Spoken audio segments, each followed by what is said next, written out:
করো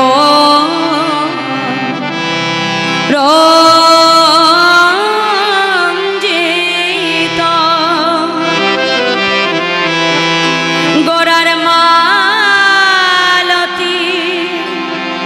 মণ্ডিত জিত ঘন কুঞ্চিত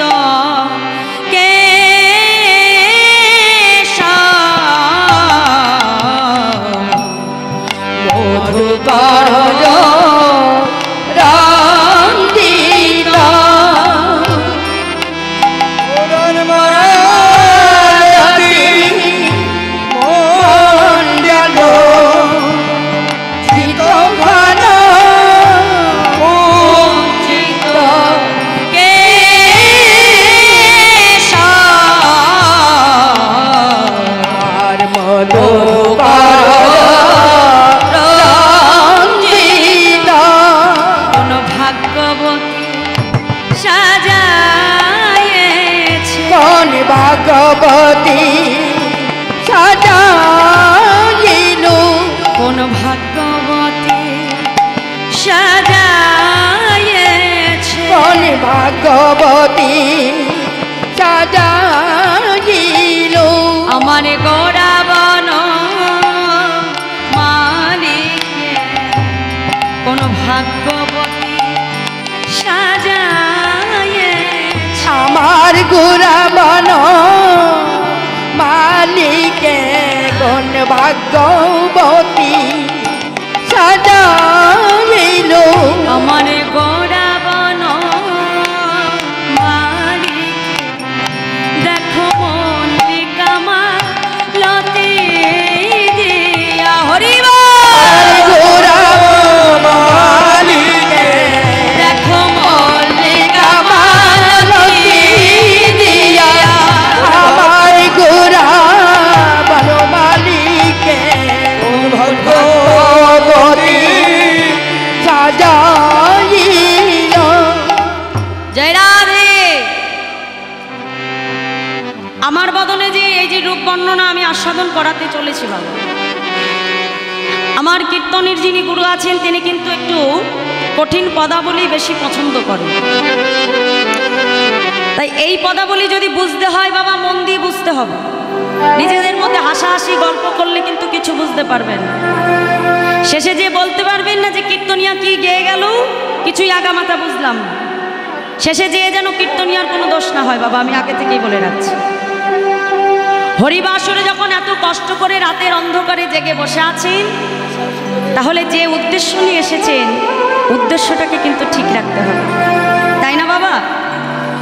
কারণ আমাদের জীবনের যদি লক্ষ্য স্থির না থাকে, জীবনে কিন্তু কখনো সফল হওয়া যায় না। জীবনে যদি সফল হতে হয় তাহলে আগে লক্ষ্যকে স্থির রাখতে হবে। আর যার লক্ষ্য স্থির হয় সে কিন্তু ঠিক তার সফলতায় একদিন না একদিন পৌঁছে যাবে বাবা, তাই না? তাহলে ভগবানের কথা আস্বাদন করব বলে যখন লক্ষ্যটাকে রেখেছি, তাহলে মনটাকে সেদিকেই রাখতে হবে, তাহলেই কিন্তু ভগবানের লীলা কথা বোঝা যাবে। বৈষ্ণব মহাজন বললেন যে মধু কর রঞ্জিত মালতী মণ্ডিত জিত ঘন বঞ্চিত কেশব। আচ্ছা মায়েরা বলুন তো মধুকর মানে কি? মৌমাছি। মধুকর রঞ্জিত, রঞ্জিত মানে কি? গাথা, মানে রঞ্জন করা, গাথা। মধুকর রঞ্জিত মালতী মণ্ডিত। মালতী মানে যে মালতী ফুল, হ্যাঁ, মালতী মণ্ডিত জিত ঘন কুঞ্চিত কেশব।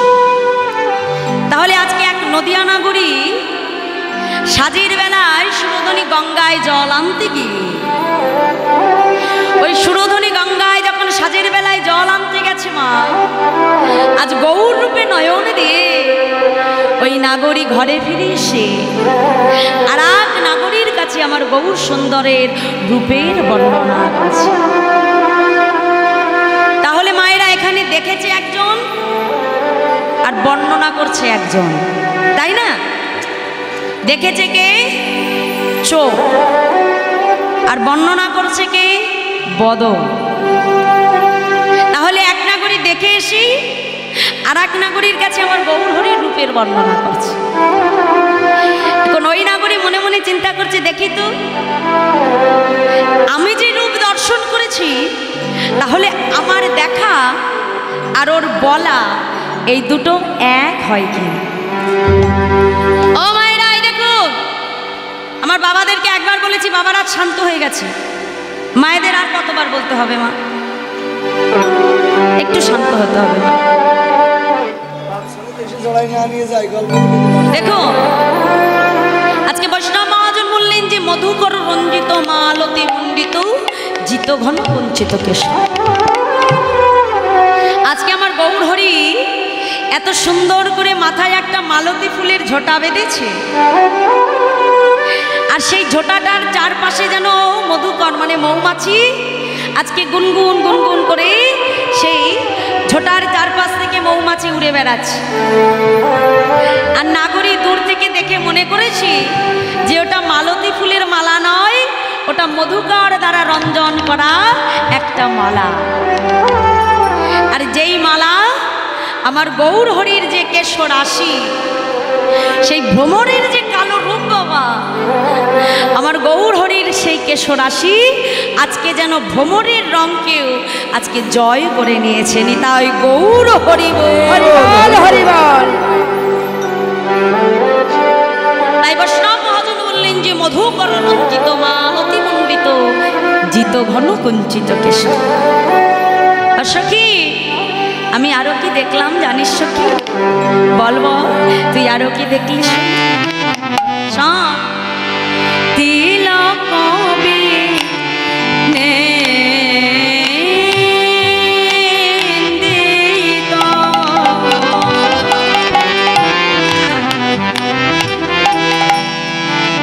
গোরার শশধর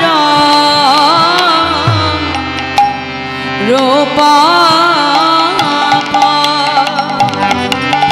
আর তিলক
হরিচন্দনে সাজায়েছে, দেখলাম হরিচন্দনে সাজাইছে, হরিচন্দনে সাজায়েছে, দেখলাম হরিচন্দনে সাজাইছে। ওই না হরি বলা বদন খানি আজ হরিচন্দনে সাজায়েছে, বাদন খানি হরিচন্দনে সাজাইছে। ওই না হরি বলা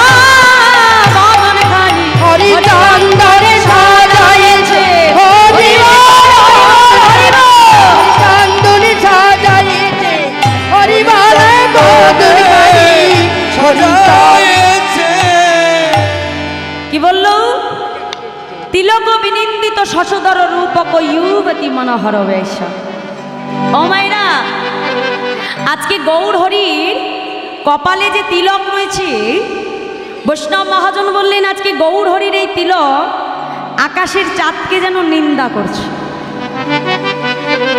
আজকে গৌর হরির ললাটে যে তিলকের বিন্দু রয়েছে, সেই তিলকের বিন্দু যেন গগনের চাঁদকে ডেকে বলছে, ওরে চাঁদ, ও গগনের চাঁদ, এ জগতে তুমি হলে কলঙ্কিত চাঁদ, তুমি হলে কলঙ্কিত চাঁদ। আর আমার গৌর হরির কপালে যে চাঁদ রয়েছে, যে তিলকের বিন্দু রয়েছে, সেটা হলো অলঙ্কৃত চাঁদ। তাই বলছে যে তিলক বিনিন্দিত, বিনিন্দিত মানে নিন্দা করা। শশধর রূপক, শশধর মানে কি বাবা? শশধর মানে হচ্ছে চাঁদ। শশধর রূপক যুবতী মনোহর বেশ। আজকে গৌর হরির সেই কপালের বিন্দু যে চাঁদ, কপালের বিন্দুর যে তিলকের যে বিন্দু, সেই তিলকের বিন্দু যেন আজকে আকাশের চাঁদকেও নিন্দা করছে। আজ নাগরীর বদনে গৌর হরির রূপের কথা আস্বাদন করে আর এক নাগরী আজকে মোহিত হয়ে গৌর হরির রূপের কথা আস্বাদন করছে। বলছে, ও সখী, তুই আর কি দেখলি সখী? জয় রাধে। আপনারা গন্ডগোল ও মায়েরা, এই যে আস্তে আস্তে আস্তে মা, আজকে বলছে যে তিলক অভিনিন্দিত শশধর রূপকে যুবতী মনোহর বেশ। আজকে গৌর হরি সেই অপরূপ রূপ দর্শন করে নদিয়া নাগরীর আজকে যে মন, সেই মনকে যেন আজকে গৌর রূপ, সেই গৌর চাঁদ আজকে হরণ করে নিয়ে এসেছে। সখী, আমি আরো কি দেখলাম জানিস সখী? শোন শোন, আমি আরো কি দেখলাম?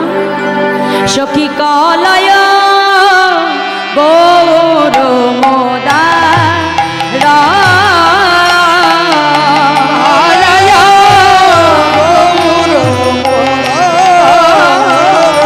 সখী কলয় গৌর মোদার কলয় গৌর মোদার সখী এই এখনই দেখে এখনই দেখে এখনে দেখে সখীরে, এখনই দেখে ওই যমনাই জল আনতে গিয়ে একে অপর রূপের মানুষ আনতে গিয়ে অপরূপে রূপের মানুষ, ওই না যমনাই জল আনতে গিয়ে অপরূপ রূপের মানুষ, যমুনা জল আনতে গিয়ে অপরূপ রূপের মানুষ এই এখনই দেখে সখী কলয় গৌর মুদারম।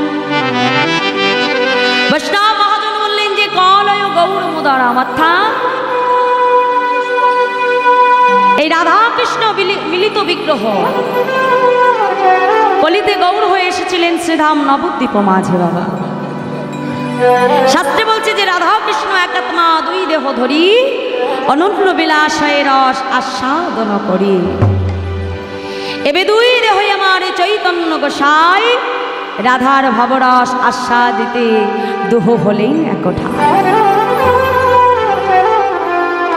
প্রাণ গোবিন্দ আমার আজ মধুময় বৃন্দাবনে যখন প্রেমময়ী রাধারানীকে নিয়ে একই শয্যায় শয়নে আছে, সঙ্গে সঙ্গে প্রাণ গোবিন্দ মনে মনে চিন্তা করছে যে আগত কলিযুগে আমি তো শ্রীকৃষ্ণ চৈতন্য মহাপ্রভু হব,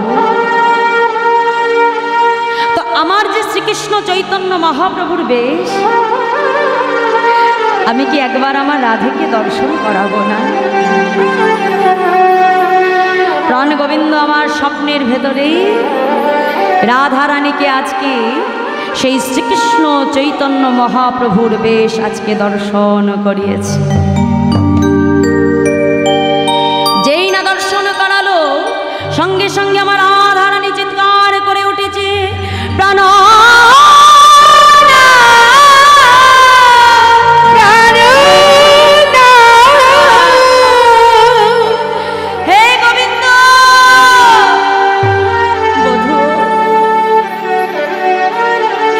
যে রাধারানী কিনা তোমায় ছাড়া কিছু জানে না, যে রাধারানী কিনা তোমায় ছাড়া কিছু বোঝে না, যার জীবন মন সব সর্বস্ব তোমার চরণে নিবেদন করেছে, বধূ আজ সেই রাধারানী স্বপ্নের ভেতরে ঘুমের ভেতরে এক অন্য পুরুষকে দর্শন করেছে। দয়াবা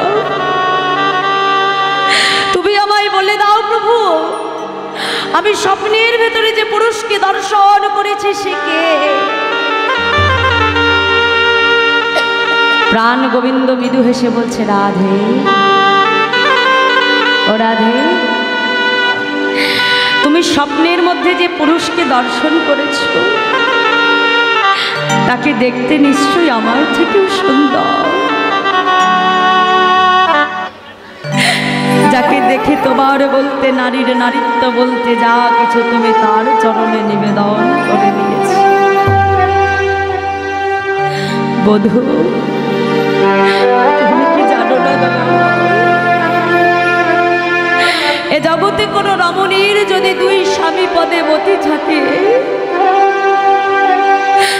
তাকে সবাই কলঙ্কিনী বলে, দ্বিচারিণী বলে।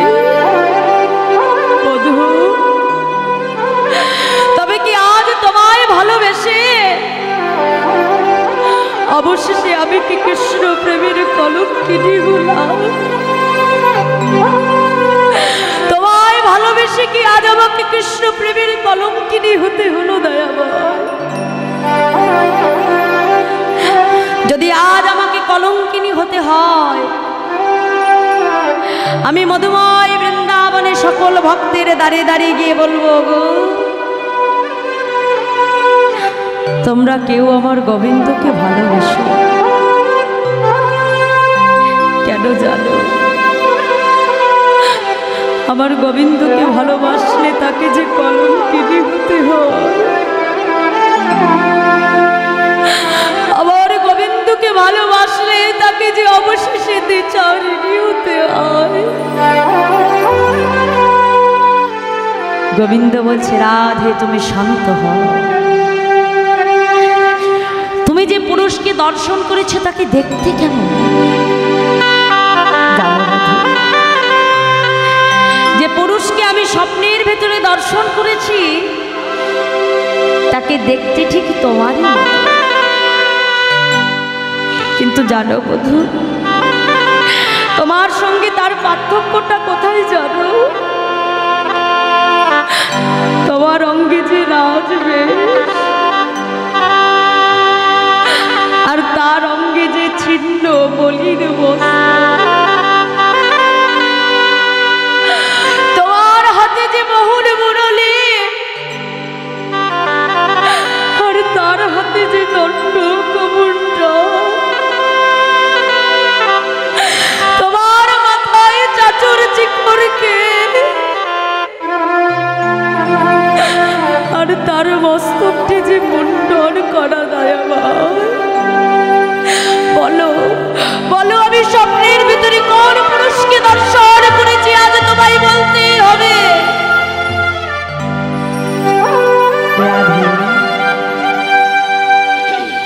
তুমি স্বপ্নের ভেতরে যে পুরুষকে দর্শন করেছো সে আর অন্য কেউ নয়, সে হলাম আমি।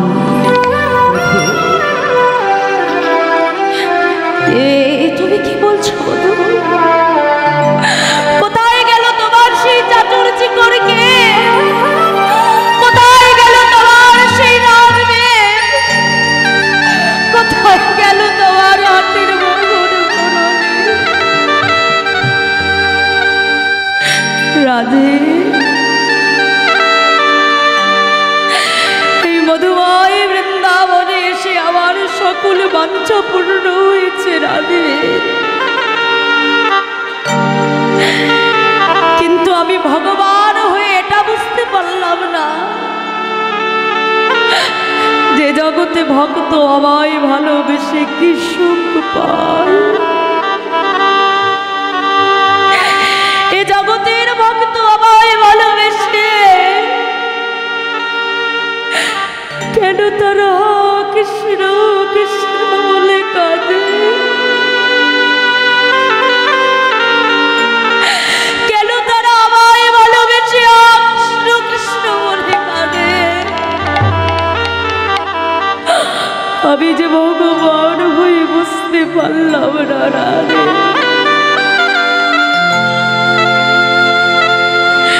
শ্রী রাধা কৃষ্ণ প্রণয় মহিমা কে দেশবাইবা সদ্য জনাদ ভূত মধুরিমা কে দেশবামদীয় সখং চস্মাদনুভব কে দেশবেতি লভাব তদ ভবাট্ট সমজনী শচী গর্ভ সিন্ধু হরিন্দ। রাধে, তুমি যে আমাকে ভালোবাসো রাইধনী, তবে আমায় ভালোবেসে তুমি কি সুখ পাও? কেন তুমি আমায় ভালোবেসে ওই উনানের মধ্যে ভেজা কাষ্ঠ দিয়ে ওই উনান থেকে যখন ধোয়া বহির্গত হয়, ওই ধোয়ার চলে তুমি বসে বসে হ কৃষ্ণ কৃষ্ণ বলে কাঁদো? আমি যে ভগবান হয়ে বুঝতে পারলাম না রায়দুরে। বৈষ্ণব মহাজন লীলার এক পাশে দাঁড়িয়ে বলছে, প্রভু তুমি বুঝবে কেমন করে? ভক্ত যে তোমায় ভালোবেসে কি সুখ পায়, কেন তারা হা কৃষ্ণ কৃষ্ণ বলে কাঁদে? এটা যদি তোমাকে বুঝতে হয়, আগে যে তোমার ভগবত জ্ঞানকে শূন্য করতে হবে। তোমার ভগবত জ্ঞানকে শূন্য করে যদি তুমি কখনো ভগবান না হয়ে যদি তুমি কখনো ভক্ত হতে পারো, যদি তুমি ভক্ত হয়ে দুলাই গড়াগড়ি দিয়ে কাঁদতে পারো, তবে তুমি বুঝবে যে ভক্ত তোমায় ভালোবেসে কি সুখ পায়। রাধে, ভাবিয়া দেখি ডুবরে তোমার রূপ কান্তি বেড়ে এতির আস্বাদন কবু নয়। তোমা পেয়ে